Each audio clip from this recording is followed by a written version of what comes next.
Praise the Lord, ஹல்லேலூயா. கர்த்தருக்குள் பிரியமானவர்களே, ஆண்டவருடைய நாமத்தில் நான் உங்களை வாழ்த்துகிறேன்.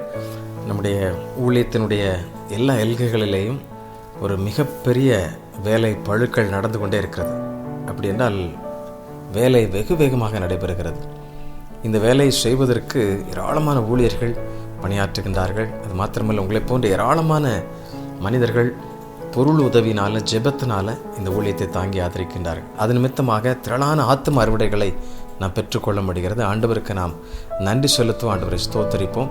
இது ஒரு பக்கம் இருக்க, இன்னொரு புறம் எதிர்ப்புகளும் வலுத்து கொண்டே இருக்க நம்முடைய ஊழியர்கள் போராடி ஜெபித்து அவைகளில் ஜெயம் பெறுகிறதை நாம் பார்க்கிறோம். நீங்களும் தொடர்ந்து ஜெபிக்க உங்களை அன்போடு கூட கேட்டுக்கொள்ளுகிறேன். ஆண்டவர் நமக்கு உதவி செய்வாராக, நம்மை பலப்படுத்துவாராக. வசனங்களினால் நம்ம ஒவ்வொரு நாளும் ஆண்டவர் பலப்படுத்துகிறார். நீங்கள் இரவு குடும்ப ஜபத்தில் இல்லை என்றால் குடும்ப ஜபம் முடிந்த பின்பு இதை கேட்டு சந்தோஷமாக நீங்கள் நித்திரைக்கு செல்லுகிறீர்கள். அதை எண்ணி நான் உங்களுக்கு நன்றி செலுத்துகிறேன். எங்களுக்காக நீங்கள் தொடர்ந்து ஜெபியுங்கள். ஆண்டவருடைய நாம நம் மூலமாக மகிமைப்படுவதாக.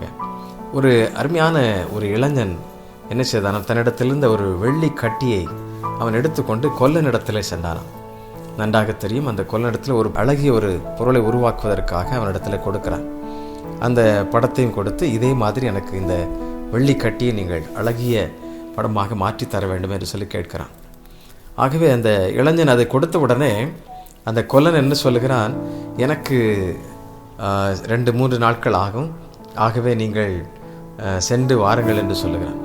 ஆனால் இளைஞனுக்கு ஒரு ஆர்வம் என்னவென்றால், இந்த வெள்ளி கட்டியை எப்படி இதை போன்று ஒரு படமாக மாற்ற முடியும் என்று சொல்லி யோசித்து, ஆகவே நான் அதை பார்க்க விரும்புகிறேன் என்று சொல்லுகிறான். உடனே அதற்கு அந்த கொல்லர் என்ன சொல்லுகிறார், இதற்கு ஒரு நீடிய பொறுமை வேண்டும், நீங்கள் பொறுமையோடு காத்திருந்தால்தான் இதில் நீங்கள் அந்த அழகிய வேலைப்பாடை நீங்கள் பார்க்க முடியும் என்று சொல்லுகிறார். ஆகவே இளைஞனும் ஒப்புக்கொள்ளுகிறான். அங்கே இருந்து அந்த கொல்லன் செய்கிற ஒவ்வொரு வேலையாக பார்க்கிறான். நமக்கு நன்றாக தெரியுமே, அதை எடுத்து முதலாவதாக சுத்திகரித்து தீயிலே போடுகிறார்கள். அந்த தீயிலே அது உருக ஆரம்பிக்கிறது. அந்த அசுத்தங்கள் எல்லாம் அதிலிருந்து வெளியேறுகிறதை பார்க்கிறோம். அப்போது கொல்லனிடத்தில் கேட்கிறான், எப்பொழுது நீங்கள் வெளியெடுப்பீர்கள், எப்பொழுது வெளியெடுப்பதற்கான நேரம் எப்படி உங்களுக்கு தெரியும் என்று சொல்லி கொல்லனிடத்தில் அந்த இளைஞன் கேட்கிறான். அப்போது அந்த இளைஞனை பார்த்து அந்த சிற்ப ஆசாரி என்ன சொல்லுகிறார், என்னுடைய முகம் எப்பொழுது இந்த வெள்ளி கட்டியின் மேல் பளிரென்று தெரிகிறதோ அப்பொழுது எல்லா அசுத்தங்களும் நீங்கிவிட்டது. ஆகவே அதை எடுத்து நாம் மறுபடி வனைய ஆரம்பிக்கலாம், மற்ற வேலைப்பாடுகளுக்கு செய்யலாம் என்று சொல்லுகிறார். இதை பார்த்த உடனே ஆச்சரியமாய் போய்விட்டது. எவ்வளவு அழகாக, எவ்வளவு நேர்த்தியாக, எவ்வளவு பொறுமையாக இந்த வேலை செய்கிறார்கள் என்று சொல்லி ஆச்சரியப்பட்டான். அந்த இளைஞன் யோசித்தானா, ஐயோ, நான் எவ்வளவு முற்கோபியாக இருப்பேன், என்னுடைய வாழ்க்கையில் இப்படி நான் ஒரு பொறுமையோடு கூட இவ்வளவு வேலைப்பாடை அழகாக செய்வதை நான் பார்க்கவே இல்லை என்று சொல்லி மனம் வருந்தி கொண்டானா.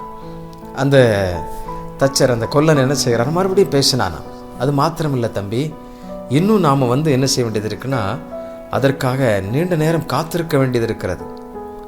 அதை ஒவ்வொன்றாக சுத்திகரித்த பின்பு அதை சரியாக அதை ஆயத்தப்படுத்த வேண்டியது இருக்கிறது. அதற்கு நாம் காத்திருந்து செய்யும் பொழுதுதான் அது மிகுந்த அழகிய ஆபரணமாக, அது அநேகருக்கு பிரயோஜனம் உள்ளதாக மாறும் என்று சொன்னார்.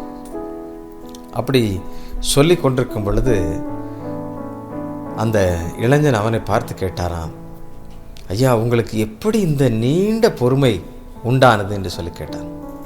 அப்பொழுது அந்த கொல்லன் அவனிடத்தில், உட்காருங்கள், நான் பேசுகிறேன் என்று சொல்லி அவன் விலாவாரியாக பல காரியங்களை சொன்னான்.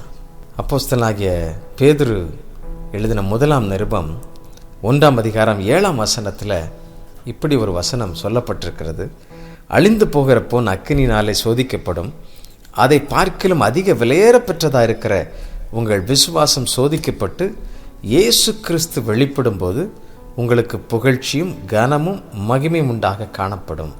இந்த வசனத்தை வச்சு அந்த சிற்ப ஆசாரி ரொம்ப அழகாக அவனோடு பேசினார். நீனும் நானும் போடுறது இது விலை மதிக்க முடியாத ஒரு பெரிய வெள்ளி கட்டியாக இருக்கலாம், ஆனால் இதெல்லாம் அழிந்து போகின்ற ஒன்று. ஆனால் உன்னையும் என்னையும் உருவாக்கிய அந்த ஆண்டவர் எவ்வளவு நீடிய பொறுமையோடு இருக்கிறார் தெரியுமா? நாம் அவருடைய பிள்ளைகளாய் மாறுவதற்கு, அவருடைய சாயலாய் அந்த விசுவாசத்தை பெற்றுக்கொள்வதற்கு அவர் எவ்வளவு காத்திருக்கிறார். நம்முடைய சரீரத்தின் உறுப்புகள் ஒவ்வொன்றும் அவயவங்கள் எல்லாம் கர்த்தரை மகிமைப்படுத்த வேண்டுமே, கர்த்தருக்காக செய்ய வேண்டுமே என்று சொல்லி அவனோடு கூட அப்படி பல காரியங்களை பேசினாராம். தீமை பேசுவது, பொய் பேசுவது, கூடா நட்பு, இந்த தவறான சிந்தனை என்று சொல்லி ஒவ்வொன்றாய் அவர் அடுக்கிக் கொண்டே போக இந்த இளைஞன் ஆச்சரியப்பட்டானாம். எவ்வளவு நீடிய பொறுமையோடு, எவ்வளவு அழகாக இந்த கொல்ல வேலை, கொச்சு வேலை பார்க்கிற இந்த அருமையான ஆசாரி இவ்வளவு சிறப்பாக வேதத்தின் மகத்துவத்தை நமக்கு சொல்லுகிறாரே என்று சொல்லி ஆச்சரியப்பட்டு அந்த இளைஞன் அப்பொழுதே ஆண்டவரிடத்தில் தன்னை ஒப்பு கொடுத்தான். எனக்கு அன்பானவர்களே, அதை பார்க்கிலும் அதிக விலையேற பெற்றதாக இருக்கிற நம்முடைய பொற்தள வீதி நம்ம பாடியிருக்கிறோம் இல்லையா, எங்க பரலோகத்தில் அப்படிப்பட்ட ஒரு பொற்சள வீதியில் நம்ம உலாவ போகிறோம்.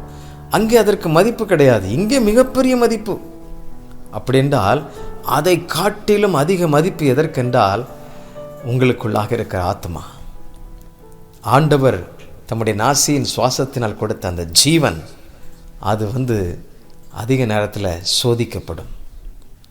இந்த வெள்ளியை போன்ற அது உருக்கப்படும். விசுவாசம் பரீட்சையை கொண்டு வரும், பல நேரங்களில் கேள்விகளை கொண்டு வரும். ஆனால் நம்பிக்கையோடு இருக்கும் பொழுது அதிக கனமும் புகழ்ச்சியும் உண்டாகும். இயேசு கிறிஸ்து உங்களில் வெளிப்படுவார்.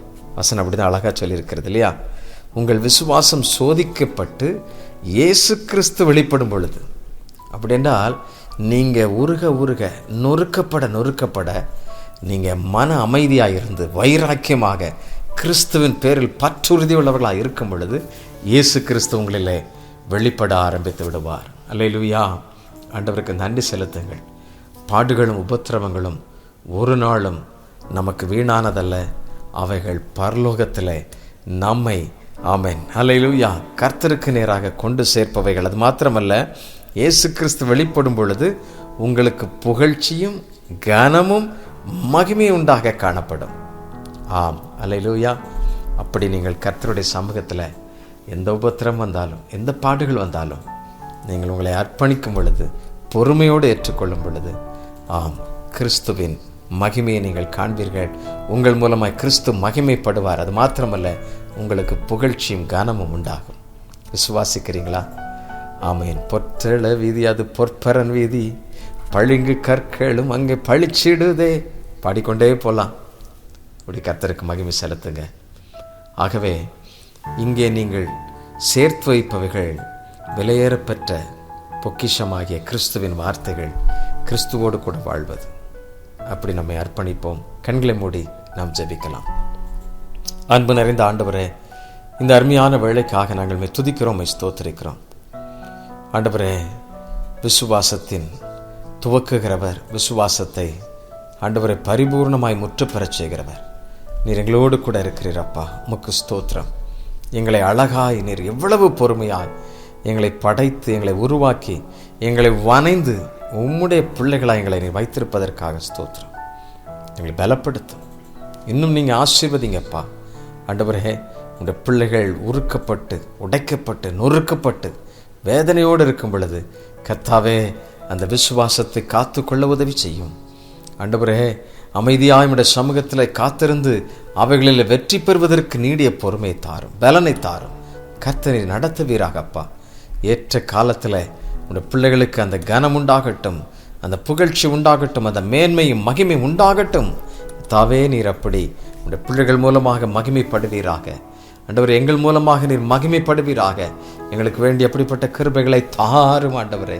எங்களை தாழ்த்தி ஒப்பு கொடுக்கிறோம். கர்த்தர் நீர் மகிமைப்படுவீராக. எல்லா துதியும் கனமும் மகிமையும் கொண்டாவதாக. காத்துக்கொள்ளும் இயேசுவின் நாமத்திலே கேட்கிறோம் அன்பின் பிதாவே. ஆமென், ஆமென். அல்லேலூயா. நீங்கள் உடைக்கப்பட்டாலும் சரி, நொறுக்கப்பட்டாலும் அது உருவாக்கப்படுவதற்கு, அதன் மூலமாக மகிமை உங்களை வந்து சேரும். அந்த விசுவாசத்தை விட்டுறாதீங்க. கர்த்தர் உங்களை தொடர்ந்து வழி நடத்துவார். தேங்க்யூ. God bless you.